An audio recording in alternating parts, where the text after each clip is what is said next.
जैसे हालाँकि अभी तो मैं उस स्थान पे नहीं पहुँचा हूँ, इतनी विद्वता अभी नहीं आई है कि अभी भी मेरा मन पुनर्जन्म की ओर जाता है और कर्मफल को भी मैं मानता हूँ, अभी भी मानता हूँ। अब जो भी होगा अपनी बुद्धि में विकास होगा, वो होगा आगे। मैं ये पूछना चाह रहा हूँ आपसे, जैसे मैं एक ऑफ़िस में काम करता हूँ, मेरे अधीन बहुत सारे लोग हालाँकि आयु इतनी नहीं है, लेकिन आप जानते हैं कि अगर अधिक मेहनत करी जाए तो जल्दी सफलता प्राप्त करी जा सकती है और आपको मैंने इस बारे में बताया था। तो ऐसे पद पे हूँ तो मेरे अधीन भी बहुत सारे लोग काम करते हैं। कुछ लोग ऐसे हैं जो असहाय हैं, उनको मैंने कई मतलब इस तरीके से मेरे कारण उनकी जॉब भी गई है। और मतलब मेरे मन में भी लगता है कि जैसे मैं कल कई लोगों की फाइल रिजेक्ट कर देता हूँ तो उनको बहुत नुकसान होता है, और क्योंकि मेरा काम है रिजेक्ट करना तो मैं उनका रिजेक्ट कर देता हूँ फाइल, तो उनका नुकसान होता है। तो वो भी एक बात है। और यदि ऑफिस के अतिरिक्त दूसरे स्थान पे देखें तो कई ऐसे लोग होते हैं जिन जिन पर हमें बाद में दया आती है, लेकिन हमने उनके साथ में बहुत बुरा कर दिया है।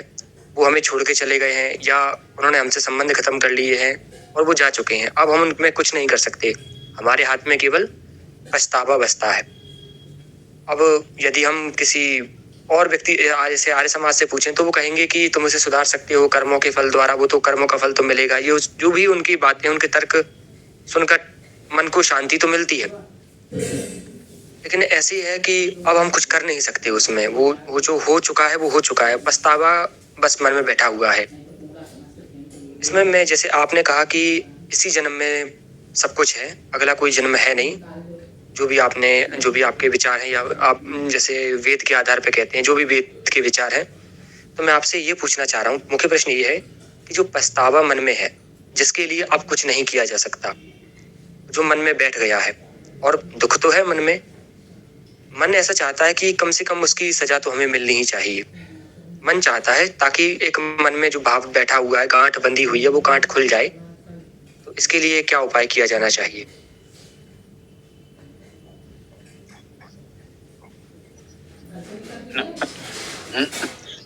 देखो, कार्यालय में हम अपने कर्तव्य का पालन करते हैं।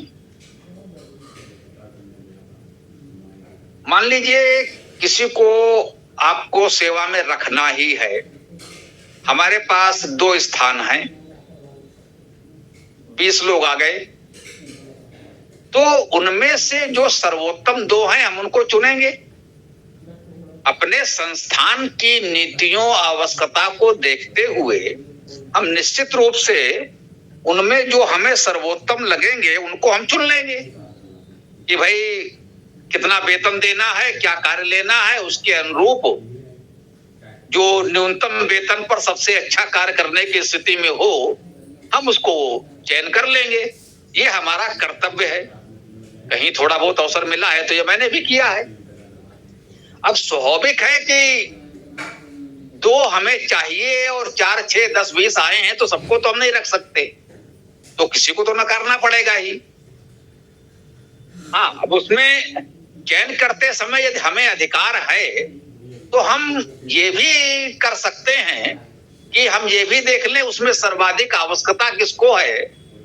यदि वो अयोग्य नहीं है, हमारा कार्य चला लेगा, हमारे संतान को भी हानि नहीं है, तो हम किसी जो अधिक आवश्यकता है, अधिक निर्धन है कह सकते हैं, उसकी अधिक आवश्यकता है, उसके परिवार नहीं चल पा रहा है, और कोई व्यक्ति है जो अच्छे संपन्न परिवार से आया है, कहे कोई बात नहीं, इनको हम नहीं भी रखेंगे तो इनका कुछ नहीं बिगड़ेगा, हम इनको ले लें। तो उस समय हम अपनी मानवीय भावना, अपने कर्तव्य को देखते हुए उचित निर्णय केवल ले सकते हैं। लेकिन आपको 2 की आवश्यकता है तो आप 4, 6, 10, 20 तो नहीं ले सकते। तो इसमें कोई ग्लानि और पश्चाताप की तो बात ही नहीं है। हाँ, आपको लगा कि हाँ इस व्यक्ति को आवश्यकता थी और वैसे अयोग्य भी नहीं था, ठीक है, प्रयास करें और किसी रूप में हम उसकी सहायता कर सकें। अपने यहाँ नहीं, कहीं और भी यदि हमारा संपर्क है उसके संपर्क में रखें, उसको नकारे नहीं, नंबर ले लें उसका, जो भी है सानबूझ से बात करें कि देखो भाई हम प्रयास करते हैं, यहाँ पर तो 2 ही था और कुछ कारणों से हम आपको नहीं ले पाए, हम देखेंगे। तो इस प्रकार से यदि आप सही तरीके से कार्य करते हैं, कुर्वन्ने वे कर्माणि चिजी विषेत शतम समा एवं त्वयि न अन्यथा अतो अस्ति न कर्म लिप्यते नरे। यजुर्वेद अध्याय 40 का संभवतः ये दूसरा मंत्र है। वो कहता है कि कर्म करते हुए 100 वर्ष तक जीने की इच्छा करें। बहुत विस्तार में शब्द सा नहीं जा रहा हूं। इस मंत्र का अर्थ है कि कर्म करते हुए 100 वर्ष तक जीने की इच्छा करें। 100 वर्ष तक जीना तो है, लेकिन कर्म करते हुए, निष्क्रिय होकर नहीं। ठीक। और कह रहा इसके अतिरिक्त आपके पास अन्य कोई मार्ग है नहीं। आपको जीवन मिला है तो जीना है, जीना है, कर्म करते हुए जीना है। आप कर्म से बच भी नहीं सकते। आप इस प्रकार कर्तव्य भाव से कर्म करते रहिए। ये मंत्र स्वयं स्पष्ट कह रहा है, न कर्म लिप्यते नरे। बस इतने को समझाऊंगा। ना अर्थात नहीं है, आप जानते हैं। कर्म का अर्थ हो गया, कर्म स्पष्ट है। न कर्म लिप्यते, लिप्यते अर्थात लिप्त होता है। नरे अर्थात नर में, नरे सप्तमी विभक्ति एक वचन। ठीक। न कर्म लिप्यते नरे, नर में कर्म लिप्त नहीं होता, लिप्त नहीं होना चाहिए। कर्म आप में लिप्त नहीं हो रहा है, आप अनावश्यक उसमें लिप्त हो रहे हैं। हाँ, हमसे कोई भूल चूक हो गई, अन्याय हो गया, उसकी हम वो सहायता कर सकते थे, नहीं कर पाए। तो यदि संभव हो तो उस व्यक्ति से संपर्क हो सके तो ठीक है। उस समय हम नहीं कर पाए, बाद में हमें अनुभूति हुई, हम जो कर सकते हो तब कर दें। उस समय जो हो गया सो हो तो हो गया, उसे भूल जाइए। अब यदि कुछ कर सकते हैं तो कर दीजिए। यदि वो व्यक्ति चला ही गया, नहीं मिल रहा है, आगे से हम सावधान हो जाएं। ईश्वर पुनः कभी अवसर दे तो हम ध्यान रखें, पुनः किसी और के साथ हम ऐसा न होने दें। जो कर सकते हैं अपनी ओर से करें, बाद में पश्चाताप न हो। ऐसा तो नहीं कि मेरे जीवन में कभी ऐसा नहीं हुआ होगा। इतने जीवन में हमसे भी अनेक बार ऐसा कुछ हुआ होगा, भूल चूक हुआ होगा। हम किसी के लिए कुछ कर सकते थे, नहीं कर पाए होंगे, परिस्थिति बस या किसी और चूक से। तो अब क्या कर सकते हैं? ध्यान आता है कि हाँ भाई, उस समय हम ये कर देते तो अच्छा होता, लेकिन अब क्या कर सकते हैं? ईश्वर की इच्छा मान करके उसे छोड़ दीजिए, है ना। अपने सामर्थ्य भर प्रयास कीजिए, किसी के साथ अन्याय ना हो, किसी का हित ना हो। और फिर भी मनुष्य का स्वभाव है, भूल चूक हो जाती है, उसके लिए बहुत चिंता न करें। आगे से क्रमशः अपने व्यक्तित्व में, स्वभाव में सुधार लाते रहें। इसका यही उपाय है, और कुछ नहीं होने जाने वाला। जो आपको लगता है कि नहीं उसका दंड मिलना चाहिए, मिलेगा, ये सद्भावना प्रायश्चित कहलाती है। कहते हैं यदि आप दूसरे के दुख से दुखी होते हैं तो ईश्वर ने आपको मनुष्य बनाकर कोई भूल नहीं की। यही मनुष्य होना है। तो ये सद्भावना होनी चाहिए, और जितना संभव हो आप ध्यान रखें कि आपसे किसी का हित ना हो। लेकिन इसकी चिंता करने से कोई लाभ नहीं है कि पिछले जन्म और अगले जन्म में कुछ होगा, है ना।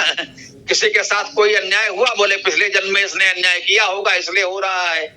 किसी के घर में चोरी हो गई, बोले पिछले जन्म में इसने चोरी की होगी इसलिए जन्म में इसके साथ चोरी हो रही है। भाई, इस तरह की सोच तो समाज के लिए भी अच्छी नहीं है ना। तो ये विषय विस्तृत है, विचार करते रहें, चर्चा करते रहें। शेष आप जो मानते हैं मानते रहें। मैं ये नहीं कहता हूं कि मेरे कहने से आप कुछ बाल लें। धीरे धीरे आपके विवेक में स्वयं आएगा। आपकी आयु में हमारा विचार हो सकता है आपके इतना भी परिपक्व न रहा हो। उस समय ये बातें हमें इतने तो स्पष्ट नहीं थी ना। बचपन से हमने भी हनुमान चालीसा, सुंदरकांड, रामचरितमानस का अखंड पाठ सब करते हुए हम भी बड़े हुए हैं, है ना। मूर्ति पूजा, पुनर्जन्म, हवन कुंड, सारे कर्मकांड करते हुए हम भी बड़े हुए हैं। ये तो आज जब वेदों का इतना गंभीर अध्ययन हुआ तो मैं चौंका कि भाई वेद में ये सब कुछ क्यों नहीं दिख रहा है। तब हमने इस तरह की बातें आप लोगों के समझ रखी कि भाई सोचो, आप लोग इस पर विचार करें। मैं कह रहा हूं इसलिए न माने, इस पर विचार करें क्या तर्क संगत है। और जो लोग केवल ये है कि भाई हमारे धर्म शास्त्रों में लिखा है, तो भैया मूल धर्म शास्त्र तो वेद ही है, उसमें खोजो कहाँ है। अन्य में लिखा होगा तो ठीक है, लिखा रहने दो, बस उसमें केवल इतना कहा, बाकी अपने विवेक से विचार करो। धीरे धीरे कहते हैं समय स्वयं सिखा देगा। जैसे आप अध्ययन चिंतन करते जाएंगे आपका जीवन आगे बढ़ेगा, सारी बातें आपको स्वयं स्पष्ट होती जाएंगी। अब मेरे कहने से मत मानो, बस अपना विचार करो, अनुभव करो, धीरे धीरे आपको जब लगेगा कि हाँ ये बात ठीक है तब मानना। हम यही कहेंगे और यही सब कहते आए हैं, यही बुद्ध ने कहा, यही दयानंद ने कहा, यही हम भी आपसे कह रहे हैं। तो आज की चर्चा को तो यहाँ विराम दे ही दें।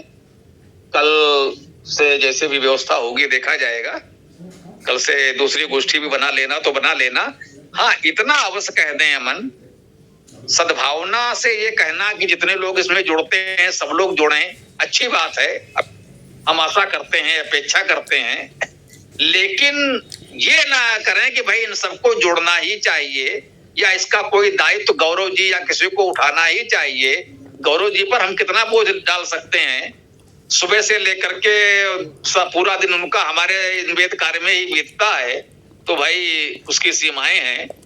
तो यही मैंने कहा था, थोड़ा सा दायित्व और लोग को भी उठाना पड़ेगा। लिंक आप नया बनाएं या इसी को रखें वो आपकी इच्छा पर है।